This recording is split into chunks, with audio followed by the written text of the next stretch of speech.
شيخنا.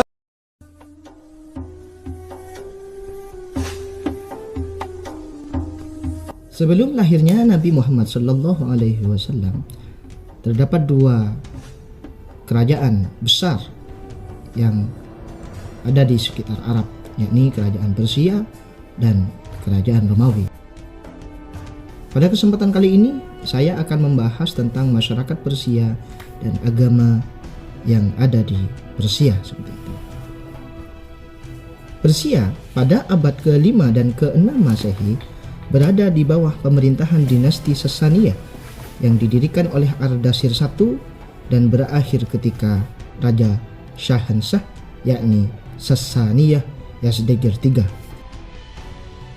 Wilayah kekaisaran ini meliputi seluruh Iran, Irak, Armenia, dan Afghanistan saat ini, bagian timur Turki, dan sebagian dari India, Suriah, Pakistan, Kaukasia, Asia Tengah, dan Arabia.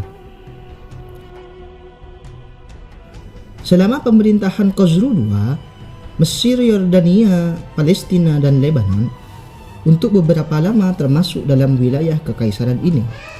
Pengaruh kebudayaan Sasaniyah terbentang jauh melebihi batas-batas wilayah kekaisaran mereka, bahkan menjangkau sampai Eropa Barat, Afrika, Cina, dan India, serta berperan penting dalam pembentukan seni-seni abad pertengahan di Eropa dan Asia.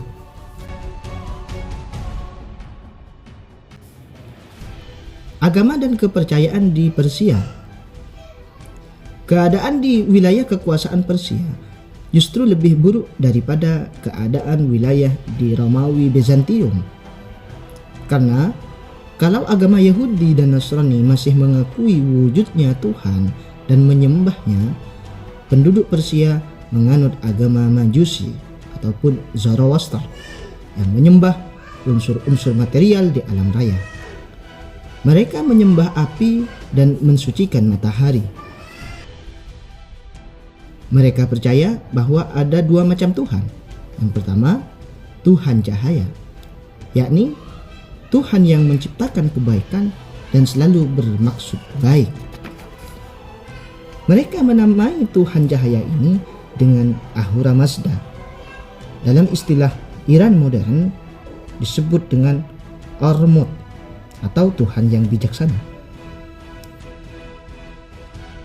Sedangkan Tuhan yang kedua adalah Tuhan kejahatan ataupun Tuhan keburukan yang mereka namai dengan Angra Mainyu. Dalam istilah Persia modern disebut dengan Ahriman. Keduanya senantiasa bertarung dan bersaing. Sesekali Tuhan Ahura Mazda menang dan sesekali Tuhan Angra Mainyu juga menang. Penduduk Persia ketika itu membangun rumah-rumah ibadah untuk menyembah api. Tetapi di luar tempat ibadah, mereka lepas kendali dan memperturutkan nafsu mereka. Sementara pakar berpendapat bahwa kepercayaan di atas diciptakan oleh Zoroaster sekitar tahun ke-628 sebelum Masehi sampai 551 sebelum Masehi.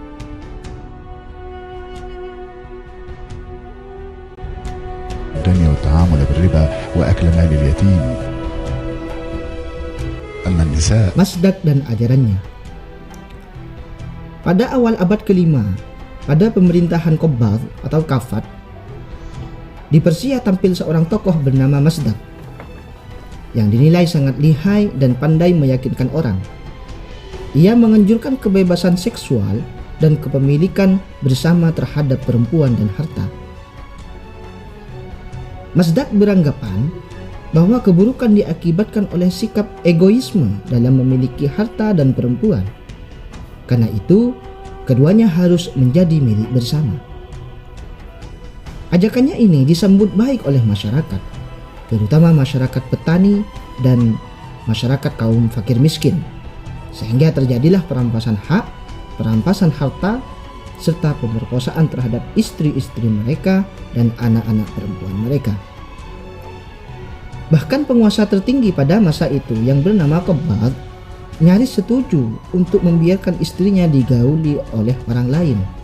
Untung saja putra mahkota yang bernama Anushirwan memohon dengan sangat agar ibunya tidak dilecehkan sedemikian rupa. Pada akhirnya, beberapa kelompok dari pendukung putra mahkota tampil dan membunuh Mazdak yang mengajarkan ajaran kebebasan seksual.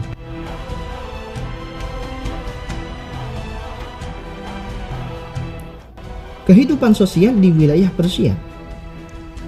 Pada abad ke-6, situasi di kekaisaran ini sangat buruk sekali karena para penguasa hidup berfoya-foya. Penguasa tertinggi mewariskan kekuasaan pada keturunannya.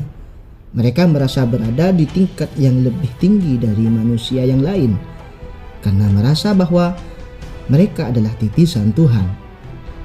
Dan ini tanpa segan mereka menyatakan dan menetapkan gelar mereka sebagai Syahansah. Pakar hadis yang bernama Imam An-Nawawi dalam bukunya Riyadhus Shalihin menulis satu bab yang dinamai Babu Tahrimi Qauli Syahansah lis-Sultani wa ghairihi. Bab keharaman mengucapkan panggilan Syahansah kepada penguasa dan selainnya. من الأثرياء كل حسب ما تقتضي. Mengapa? Karena makna dari kata Syahansah adalah raja di raja. Sedangkan gelar ini tidak wajar disandangkan kecuali kepada Allah Subhanahu wa taala. Pakar hadis tersebut kemudian meriwayatkan hadis dari Nabi Shallallahu alaihi wasallam yang menyatakan, "Inna akhna'a ismin 'indallahi azza wa jalla rajulun yusamma malikul muluki." Rawahu Imam Bukhari wa Muslim. Sesungguhnya nama yang paling hina ataupun yang paling buruk di sisi Allah adalah nama seseorang yang menyebutnya adalah raja di raja. Hadis riwayat Al-Bukhari dan Imam Muslim. Foya-foya dan kemegahan itu bahkan berlangsung sampai dengan periode Syah Iran Muhammad Reza Pahlavi yang terguling oleh revolusi Iran pimpinan Imam Khomeini pada tahun 1979. Di istana-istana itu, dari foya-foyanya mereka terlihat gelas-gelas yang mereka pakai untuk minum terbuat dari emas. Juga kursi-kursi mereka yang terbuat dari emas. Bahkan tempat pembaringan yang dihiasi dengan berlian dan batu-batu mulia beraneka ragam. Semua ini masih dapat dilihat dengan mudah oleh siapapun yang sempat mengunjungi Iran dewasa ini.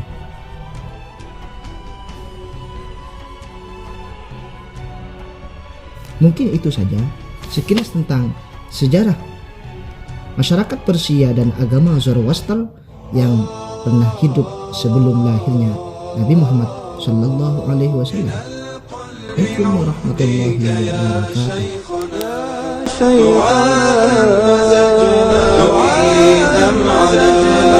فأنت الحبيب وأنت الذي على الدين والحق ربيتنا